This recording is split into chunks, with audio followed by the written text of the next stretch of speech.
everyone, this is Sly. I'm a little nervous doing this on camera, so I'm going to name that first. I'm here because I'm building a muscle. And today I want to start with 5 questions that have changed how I look at my life.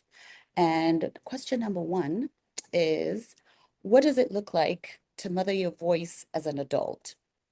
So that's a pretty good question for me because I, I think for me, it has been, I would say I stopped abandoning myself. It means I speak gently to those parts of myself that I shrunk or stayed quiet to be safe. So it also means protecting my truth instead of shrinking it. Uh, Honestly, I didn't realize how much I had, I want to say, maybe trained myself to disappear. This didn't come through until 6 months ago, in the summer of last year. Come to think of it, we're already in 2026. I started writing on Substack. And, the reason why this question matters to me is because my voice didn't just go quiet for no reason. My voice disappeared, my voice disappeared because it was after a loss. And to understand why learning to mother my voice now, I have to tell you what happened to me and my family when I was 14 years old. And if you're listening and you've ever felt like your voice gets smaller, and maybe because of something hard or something traumatizing that happened, um, and you became the strong one, the easy one, I want you to just stay with me because you don't have to be fully healed to be here with me. You just have to be honest. And this takes me to my next question, which is question number two, which is, how did grief reshape my family and not just me? So that one is a very,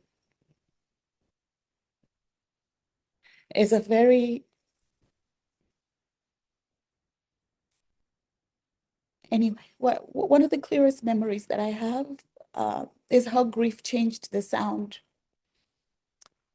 of our home. It felt like the volume went down, and it was because I lost my brother Andrew to a drowning incident.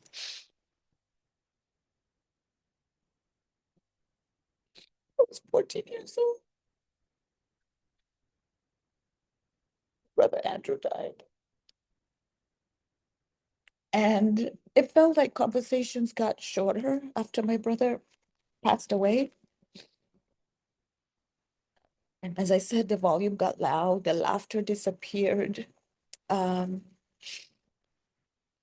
and I think ah,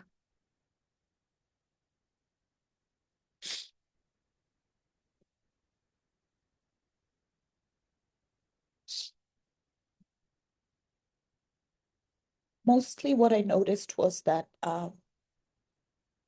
my mother, um, she loved us very fiercely, and she became very protective of us after my brother passed away. And I think that I could feel her fear. And I felt like this is how I liken it. Like I lost my brother to a drowning incident, and then I also lost my mother, how I knew her. And I'm sharing this story not to blame my family, um, but to share my truth and how the loss of my brother affected me, and not only me, and how it reshaped my whole family. I think that she was trying to keep us safe from something happening because she was also traumatized from having lost my brother. And I think when a parent goes into protection mode, kids absorb or learn, I want to say they learn to be easy, they learn to be fine. And I think my younger brother and I learned how to carry our questions quietly. And I think what happened was, without us ever saying anything, it felt like, our emotions were dangerous. Uh, like sadness needed to be contained, um, and grief was something that you handled alone. So we never discussed any of it. And I think we just did the best we could at the time as a family. And I think because of being in that kind of environment, you just learn to adapt and you learn skills of just masking everything, not adding any weight to what's happening in the family already. And excuse me, that brings me to my next question, which is, when does survival skill become a cage? And I want to say, for me, my survival skill was hypervigilance. Um, I became the observer, I became the watcher, and I became the girl that noticed everything but never said anything. And I was always, I didn't speak. I was afraid to speak. So, also what happened at 14, I left home. I left home at a very young age. I went to a boarding school. I went to a Catholic boarding school in Mombasa, Kenya, which is where I'm from. And it felt like I was carrying something so heavy, because my brother had just passed away 6 months prior to me going to boarding school. So I hadn't processed any of the loss, on the grief, none of it. And because I couldn't name the grief, and I felt so heavy being in boarding school, I just managed myself. And I was the girl with the book, or I would say a journal. I just carried a journal with me everywhere I went, because I was trying to figure out what's safe, what's allowed, what's going to hurt me, what's, you know, just trying to figure out, like, just a way to be safe, and um, how to be myself. Uh, and I remember also, because being hyper vigilant and being hyper aware, it can protect you at some point. But then something happens, which is when something happens that it's very protective. But after a while, um, this hypervigilance just became a, a cage that silenced me. And that skill that saved me starts, I want to say, running my adult life, because it kept me good, it kept me easy, it kept me fine. Um, and unfortunately, it kept me small. It kept me very, very small. And I learned to shrink so well that I didn't even know that I was doing it. I didn't even realize that I was doing it. And I remember in boarding school, watching other girls, they just seemed so free to express themselves, like their bodies were just light. And just remembering that I had this homesickness. I missed my family. I missed my mom. I missed my brother. I, my younger brother, I missed him too, because it just felt like my brother just passed away, didn't process the grief, and had to go and live a whole new life in boarding school. Like I it made me very sad. It made me very, very sad. And that's why I turned it to my journal. And the heaviness, made me become so good at just observing other people, noticing everything. And what I mean by I'm learning to also mother my voice is, it's because I'm unlearning. I want to say, how would I say it? I would say a reflex to disappear. That's what I did, which leads me to my next question. And it would be, how do I stop outsourcing validation and start giving myself what I needed? Oh, yeah, this is a big one. This is a big one. And it just makes me so sad for myself because I just, for a long time, I looked for, I looked for permission to be myself from the outside instead of from within. Um, I I needed permission to speak. I needed permission to be messy, to be human, and to be just to take up space. I didn't even notice, as I said, like I was doing this. Like this has just become so apparent to me when I started writing on Substack, that I thought I was just being nice. And but really I was just I was trained to be easy to handle. Um, and I'm practicing to give myself what I never got. Um, I want to say I've been giving myself tenderness. I've been being gentle with myself, um,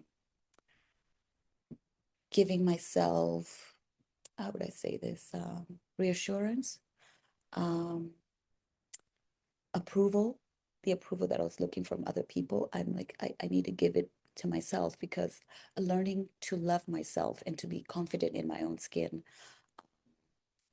You know, another thing that I'm starting to practice because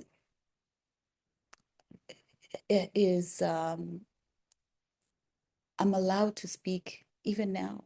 My voice is shaky. It's my first time on camera, and that's why I wanted to name it, so that it's out there and it's out of me and not in me, and I can just be allowed to be here.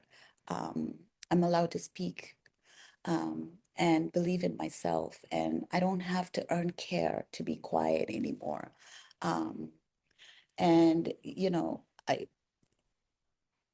what I've what I've also been doing, and if you can relate, you can try this also, is what I do is I give myself what I needed when I was a kid.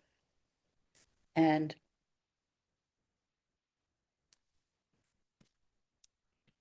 is giving myself a sentence or thinking about a sentence that will help me come back to myself.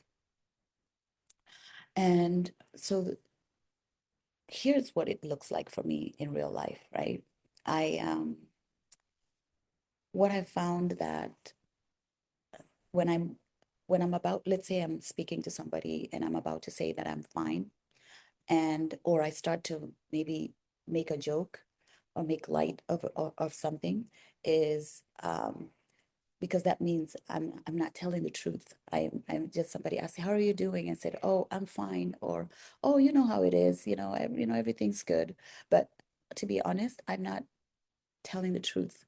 And so what I'll do is I'll pause before I answer that question. When somebody asks how I am, I'll pause and I remind myself that, in my head, very quickly, I'll remind myself that I need to speak my truth. If I'm not doing okay, I need to say, thank you for asking, but yes, I'm not doing okay today. And it's okay not to be okay. And I've started reminding myself that I'm not in that old house. I'm not in my childhood home anymore. I'm allowed to be real, and I I can be I can be myself, and I'm not. Uh, I can also not give a whole speech. Like it's okay to just say, well, I'm not doing okay. And if somebody continues and wants to find out more, then I'll share more. But I've stopped pretending that I'm okay and I'm not okay. And I wanted also uh, to be okay with be knowing that healing doesn't have to be polished. It's not polished. And which brings me to my next question, which is how do I find my voice without turning it into performance? And I'm still learning this in real time, even right now. This video is practice, and I'm not sharing this to perform my healing. I'm sharing it because little Sly deserved a voice. Wow, just even saying that out loud makes me sad for her because I think there's people out there too who learned to disappear. And it's time for us not to disappear anymore. And I I can I can be okay with sharing my truth and it be okay and it be okay and just be in my truth. And I don't have to have a perfect ending or a neat ending, or I don't want to have to sound perfect. I, if I pause, if I forget my words, I just forget my words. If I get emotional, I get, if I get emotional, I just get it.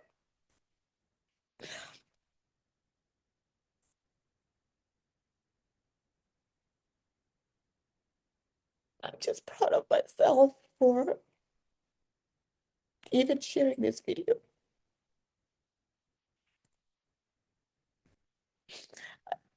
I never thought that I would be able to have the courage to come on camera.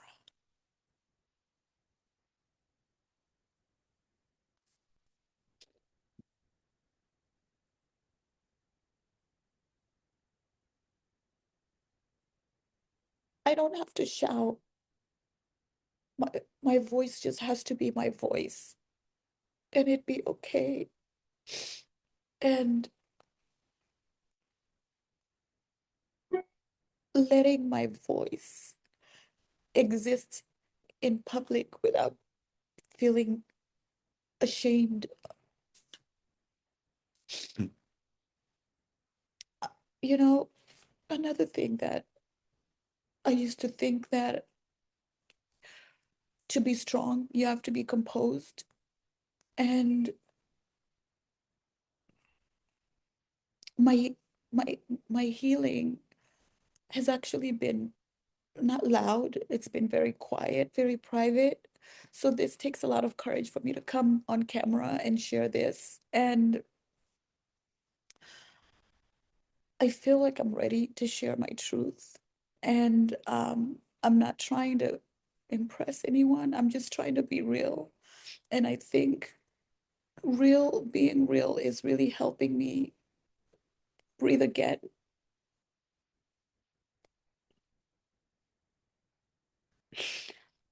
If you've ever been the quiet one, the strong one, I want to encourage you and let you know that I see you. And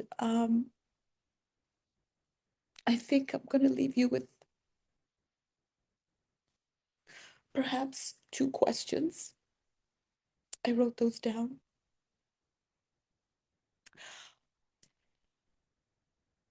And those are, what would you say to your younger self today? What would you say to your younger self today? And what do you need to hear right now?